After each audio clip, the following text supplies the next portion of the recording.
Hey guys, it's Ryan with Mom on Mission. If you're new here, I'm a Christ-following wife and a book-loving homeschool mom to 3 boys. So subscribe and hit that notification bell if you would like to see all things biblical womanhood, homeschool, and book related. Today I am joining in a collaboration hosted by Rachel over at 7 and All, and her channel is so much fun, very informative.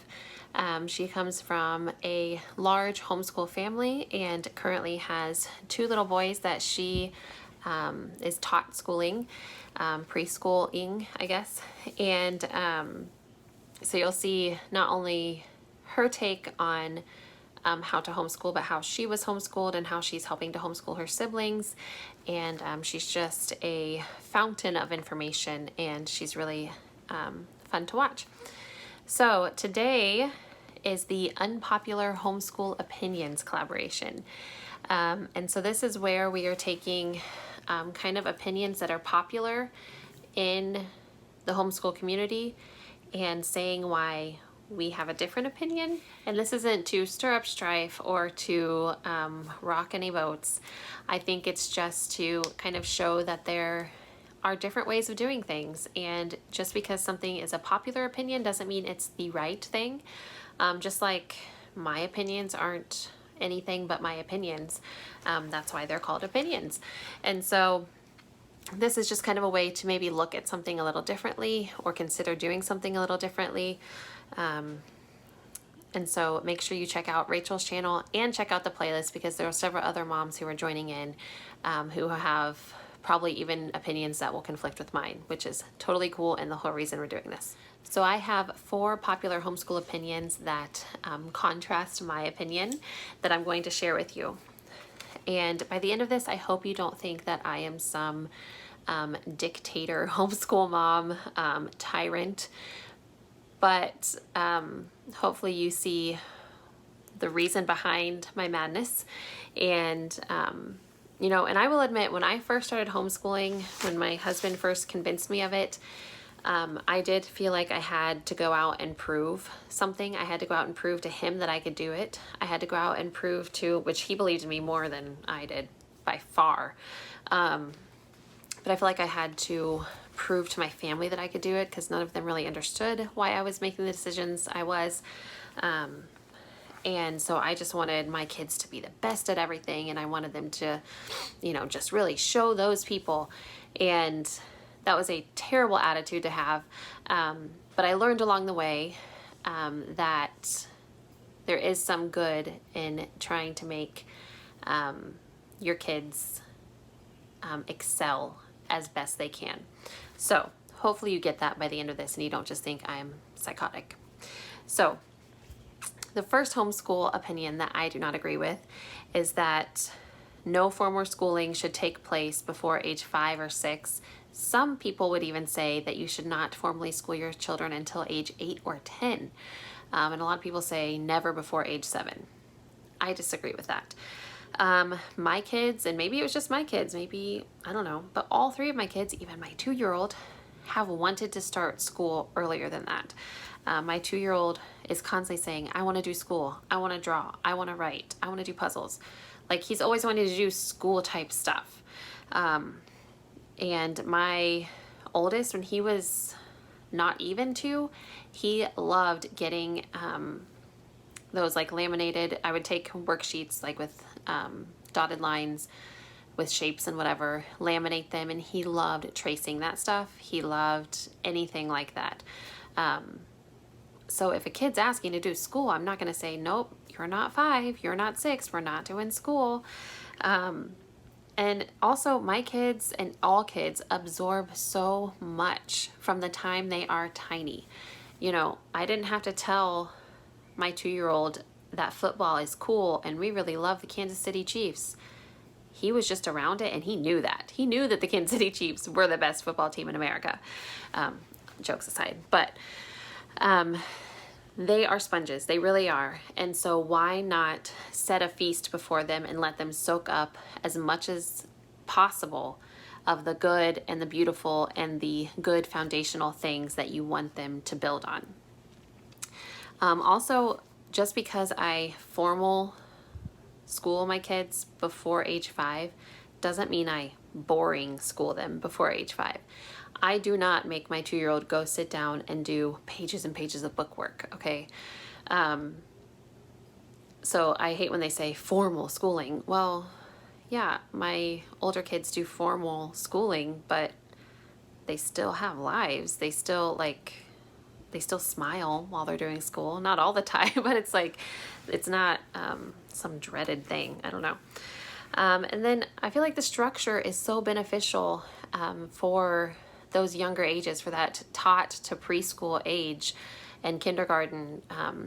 Just a structure helps their moods, helps them know what to expect, helps them respond to you better. But it also builds that foundation so that they will know more what to expect when they do enter those harder schooling years, when they enter the times when you are pulling out the textbooks and you are doing, whatever it is you do for real school.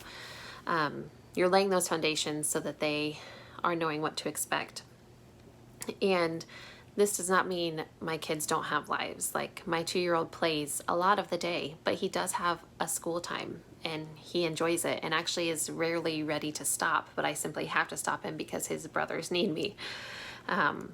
So yes, we formal school far before age 10, 8, 6, 5, whatever they say the age should be. My second opinion that is differing from the popular opinion is I do not think that interest-based learning is always the right way to go. Hear me out. Always. So I am not saying that you are necessarily like ruining your kids if you are an interest-based learner. Again, opinions, people. But sometimes your kids don't know what they're interested in until they're exposed to it. So, my kids may have never known that they were interested in marine biology and marine life until we studied sea creatures. And I didn't say, do you want to study sea creatures? We just did it. And they were like, whoa, and they loved it. And then they've been obsessed with sharks and dolphins and whales ever since. And so you can't just say, what are you interested in? That's all we're going to do. Maybe they don't know. Maybe there's something out there that they don't know that they would be interested in because they've never tried it. And then also, there's a great many things that I am not interested in, but I'm really glad I know them. Prime example, politics and government. I get bored to tears studying government procedures. Not gonna lie, I hate it, but I'm mighty glad that I won't say I know everything, but that I'm knowledgeable of some of those procedures and I'm working to be more knowledgeable on the rest of them because it's part of being a citizen of the United States, right? And so when things happen, you kind of have a basis of, okay, how is this happening? Is this constitutional? Is this legal? All those things. That's of course just one example, but just because you're not interested in something doesn't mean you don't need to know it. And then I know a lot of people will say, well, there's time for that in high school. That's when you should, worry about the stuff they need to know. Well, I really don't want to cram everything that my child needs to know into the last 4 years of their homeschool and make those 4 years terrible. So I don't want to look at my son when he's, 14 and say, well, we spent all these years, learning what you kind of want to learn. Now we're going to learn all this terrible and boring stuff that you hate. Sorry. And I know, like I said, I'm not picking on you people who do this. If that's what's working for you, keep doing it. It's just, in my opinion, I don't like it. So, number 3, shelving a subject or curriculum that isn't working.